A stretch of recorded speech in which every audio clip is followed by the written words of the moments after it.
पहलगाम हमले को लेकर जैसे ही भारत और पाकिस्तान के बीच तनाव गहराया, ऐन मौके पर कुछ लोग सुप्रीम कोर्ट इसलिए पहुंच गए कि उन्हें पेगासस स्पाईवेयर की जांच के लिए बनी एक्सपर्ट कमेटी की रिपोर्ट दी जाए। हालांकि सुप्रीम कोर्ट ने साफ तौर पर कहा कि ऐसा करना देश की सुरक्षा के लिए ठीक नहीं है, इसलिए रिपोर्ट सार्वजनिक नहीं की जा सकती। और इसके तुरंत बाद विपक्षी दलों के इशारे पर पहलगाम हमले को लेकर एक याचिका सुप्रीम कोर्ट में डाली गई और ये मांग की गई कि घटना की जांच सुप्रीम कोर्ट के पूर्व जज की अध्यक्षता वाले न्यायिक आयोग करे।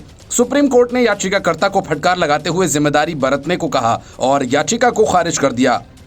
याचिका में जो मांग की गई उसे विपक्षी दल और खास तौर से कांग्रेस और कुछ नेता सार्वजनिक तौर पर कह चुके हैं। इससे साफ है कि याचिका किन के इशारे पर और क्यों दायर की गई।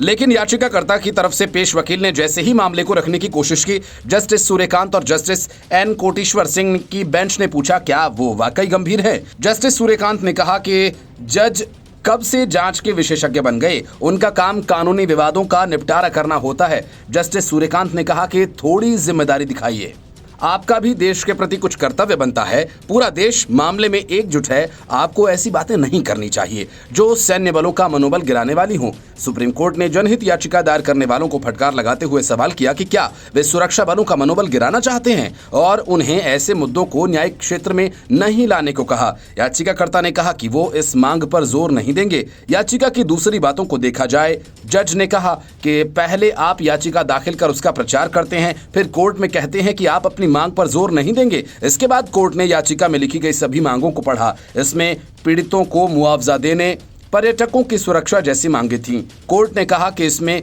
कोई भी बात ऐसी नहीं है जिसमें सुप्रीम कोर्ट दखल देने की आवश्यकता महसूस करता हो। याचिकाकर्ता ने जम्मू कश्मीर से बाहर जाकर पढ़ाई कर रहे छात्रों का मसला भी उठाया और इस पर कोर्ट ने कहा कि ये बात आपकी याचिका में कहीं नहीं लिखी। अगर छात्रों को लेकर कुछ कहना है तो आप हाई कोर्ट जाइए। सुप्रीम कोर्ट में याचिका फतेश साहू, जुनेद मोहम्मद और विकी कुमार नाम के याचिकाकर्ताओं ने दाखिल की। इसमें सीआरपीएफ, एनएसए और एनआईए को भी पक्ष बनाया गया था।